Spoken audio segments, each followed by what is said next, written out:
are you doing this? What does it prove? Go! I made a promise to myself that maybe we negotiate for a life that is worth it. Prison or death.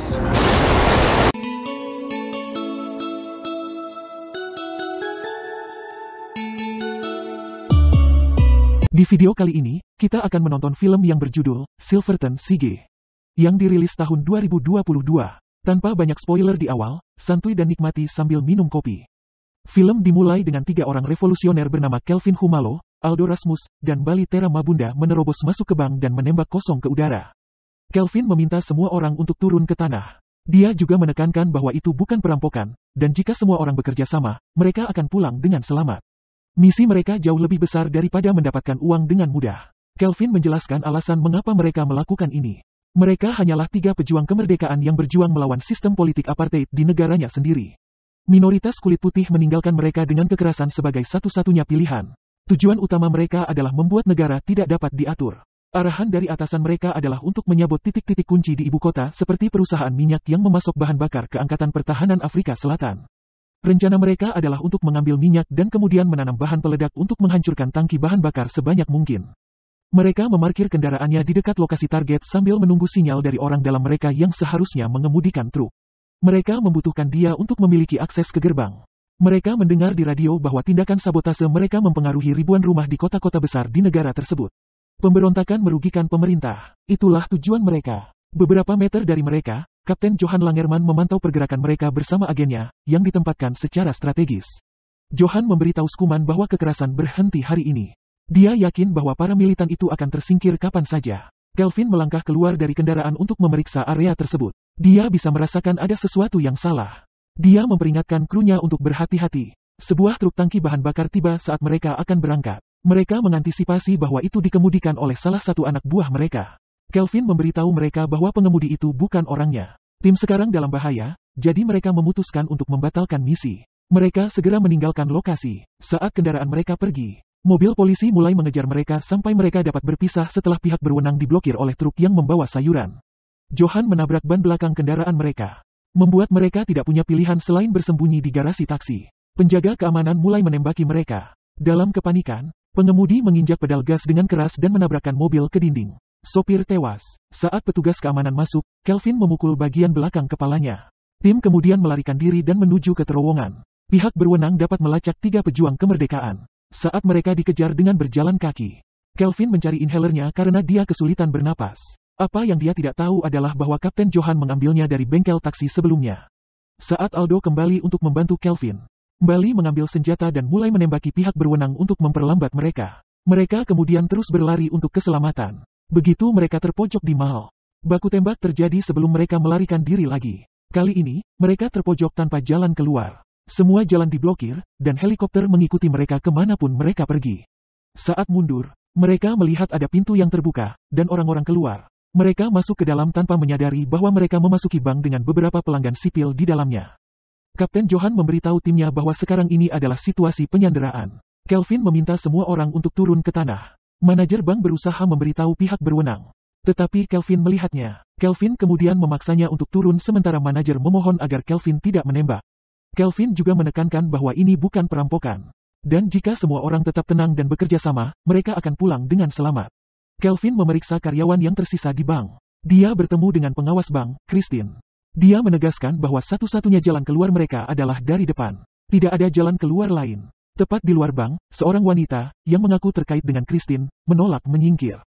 Dia ingin membantu. Dia adalah pembantu salah satu sandera. Bali menuntut jawaban tentang bagaimana rencana mereka gagal. Aldo berpikir bahwa seseorang yang memiliki komando tinggi telah menjualnya. Kelvin juga mempertanyakan bagaimana Kapten Johan mengetahui misi mereka. Misi ini seharusnya sangat rahasia. Semuanya terperangah dengan bagaimana hal itu terungkap. Kapten Johan mulai bernegosiasi dari luar menggunakan megafon. Dia menyebutkan ketiganya dan meminta mereka untuk menyerah dengan damai karena seluruh tempat itu dikepung oleh pihak berwenang. Belakangan, Johan dan Kelvin bisa berkomunikasi lewat telepon. Petugas itu mengaku sudah memantau Kelvin dan timnya selama berbulan-bulan. Kelvin meminta helikopter dengan pilot tak bersenjata. Dia juga memberitahu petugas bahwa salah satu sandera adalah orang Amerika, dan dia terbang bersama mereka. Kelvin menginginkan helikopter dalam 20 menit. Permintaan tidak dapat dinegosiasikan. Helikopter disiapkan untuk para pejuang kemerdekaan di luar bank. Kelvin meyakinkan Aldo bahwa mereka akan keluar dari kekacauan ini dan Aldo akan memiliki kesempatan untuk menggendong bayinya. Istrinya saat ini sedang hamil. Kelvin berbicara kepada para sandera dan meminta maaf atas kekacauan itu. Dia mendekati orang kulit hitam Amerika itu dan memberitahunya bahwa dia terbang bersama mereka. Orang Amerika itu bersikeras untuk tetap tinggal dan berargumen bahwa dia berkulit hitam. Untuk membuatnya lebih meyakinkan bahwa mereka benar dengan orang Amerika, Kelvin memilih manajer bank sebelum keluar dari bank. Begitu mereka mencapai helikopter, keributan terjadi saat pilot mengambil pistol dari kursinya. Kelvin berhasil menangani pilot dan memaksanya turun dari helikopter. Sandera mencoba melarikan diri, tetapi dia tertangkap. Merasa tidak aman untuk tetap berada di tempat terbuka, Kelvin memutuskan untuk kembali dan membawa pilot bersama mereka. Kelvin juga mengetahui bahwa politik itu terhubung. Bali membawa pilot ke kamar mandi untuk memaksanya memberitahu mereka siapa informannya, tetapi dia bersikeras bahwa dia hanyalah seorang pilot. Sementara Johan dan Skuman merencanakan langkah selanjutnya setelah penyadapan telepon ditemukan, Brigadir Hans tiba bersama anak buahnya. Dia memberitahu Johan bahwa Perdana Menteri, yang mereka sebut buaya besar, ingin menemuinya sehubungan dengan tindakan yang dia ambil terkait dengan penyanderaan. Sebelum Brigadir Hans pergi, dia menyerahkan manifest bank dan memberitahu Johan dan Skuman bahwa Christine adalah putri menteri kehakiman. Kelvin merasa damai sekarang karena mereka tidak keluar dari bank hidup-hidup. Dia menyarankan agar mereka mengubah situasi mereka menjadi sebuah gerakan. Dia meminta untuk berbicara langsung dengan Johan di dekat pintu. Kelvin menuntut pembebasan Nelson Mandela, aktivis anti-apartheid yang saat ini mendekam di penjara. Dia ingin semua tuduhan terhadap Mandela dibatalkan. Dia juga menuntut pengampunan presiden yang ditandatangani untuk Mandela. Setelah Mandela dirilis ke publik, Kelvin dan timnya akan menyerah. Kelvin menerima telepon dari Johan, namun permintaannya belum dipenuhi. Johan menjelaskan bahwa permintaannya akan membutuhkan waktu untuk disetujui. Kelvin meraih orang Amerika itu, memintanya untuk mengambil troli penuh uang, lalu membawanya keluar. Begitu berada di luar, Brigadir Hans memerintahkan Johan untuk melenyapkan mereka. Tetapi Johan menolak untuk mengikuti perintah tersebut karena pria kulit hitam yang mendorong troli tampaknya adalah sandera dan bukan salah satu dari mereka. Kelvin memerintahkan orang Amerika itu untuk membakar uangnya. Saat uang mulai habis, Kelvin mendekati media dan berteriak, "Bebaskan Nelson Mandela," beberapa kali. Para penembak jitu meminta izin untuk terlibat, namun Johan tidak memberikan aba-aba karena dia masih bernegosiasi. Kelvin kembali ke dalam, tetapi dia sudah mengatur suasana di luar saat warga sipil meniru nyanyiannya untuk membebaskan Nelson Mandela. Christine mencoba berunding dengan Kelvin. Sandera lain pergi bersamanya. Christine menjelaskan bahwa polisi menganggap Mandela sebagai teroris tertinggi. Oleh karena itu, mereka tidak akan membebaskannya. Kelvin tidak berkecil hati dengan hal ini. Dia meminta mereka untuk meninggalkannya sendirian. Aldo membawa pilot ke kamar mandi karena dia berdarah. Pilot menuntut agar dia menjadi yang pertama dalam daftar setelah mereka mulai membebaskan para sandera. Kalau tidak, dia akan memberitahu rekan-rekan Aldo bahwa Aldo adalah tahi lalat. Dialah yang membocorkan misi depo bahan bakar. Pilot kemudian mengancam bahwa dia tahu di mana istri Aldo tinggal. Aldo membentak dan membunuh pilot dengan menusuknya. Aldo sengaja membenturkan kepalanya agar terlihat seperti pilot yang menyerangnya.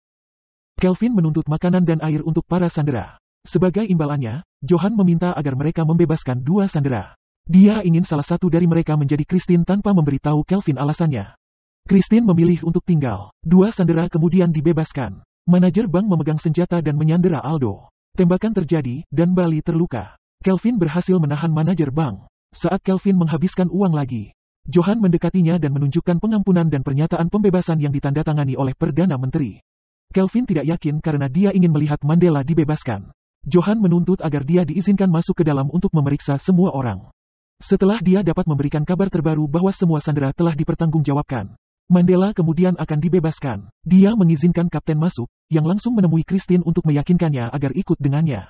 Christine tetap menantang. Kelvin kemudian meminta petugas untuk keluar karena dia telah melihat untuk apa dia masuk. Saat Johan pergi, dia melihat pilotnya tidak ada. Kelvin memintanya pergi dan tidak bertanya lagi. Bali memperhatikan bahwa dia memiliki pistol yang disarungkan di pamannya. Saat petugas mengonfirmasi namanya, dia mengetahui bahwa Aldo adalah tahi lalatnya. Aldo menyebut nama Johan meski tidak ada yang memberitahunya nama petugas itu. Aldo meminta maaf karena pihak berwenang menggunakan istrinya sebagai sandera. Bali kemudian menembaknya sampai mati. Brigadir Hans mendapat persetujuan dari Perdana Menteri untuk pindah. Johan merasa hal ini tidak dapat diterima, mengetahui bahwa dia dilepaskan. Dia percaya bahwa kekerasan masih bisa dihindari. Christine keluar untuk berbicara dengan Johan. Dia juga berbicara kepada media untuk mengirim pesan kepada ayahnya.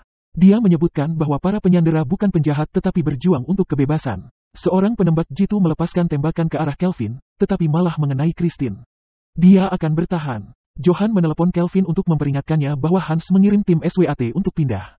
Itu tidak lagi di bawah kendalinya. Setelah panggilan tersebut, Kelvin berpura-pura bahwa panggilan tersebut berasal dari Perdana Menteri dan Mandela akan segera dibebaskan. Dia kemudian memberitahu para sandera bahwa mereka sekarang bebas untuk pergi. Pada titik ini, semua sandera bebas. Bali dan Kelvin tetap di dalam, tidak yakin apa yang akan terjadi selanjutnya. Brigadir Hans kemudian memerintahkan anak buahnya untuk pindah. Baku tembak terjadi karena para pejuang kemerdekaan menolak untuk menyerah. Mereka membunuh orang sebanyak mungkin sambil mundur kembali ke dalam dan ke dalam lemari besi. Hans menuntut agar mereka menyerah. Ini akan menjadi kesempatan terakhir mereka. Petugas kemudian memerintahkan anak buahnya untuk bersiap-siap menyerang lagi. Sementara itu, Kelvin dan Bali beristirahat sejenak dan mengisi ulang senjata mereka saat bersiap untuk serangan berikutnya. Mereka berjalan menuju pintu utama untuk mengantisipasi serangan gencar lainnya. Mereka siap dan bersedia berinteraksi. Tembakan kemudian terjadi. Film berakhir dengan keberanian ketiganya tidak sia-sia. Karena tindakan mereka memicu apa yang pada akhirnya menjadi kampanye bebaskan Nelson Mandela. Mandela segera dibebaskan pada Februari tahun 1990 untuk menjadi presiden kulit hitam pertama Afrika Selatan. Tamat, terima kasih telah menonton. Wilujeng wayah kieu, hatur nuhun, dan sampai jumpa di video selanjutnya. Topi Manusia Lalat.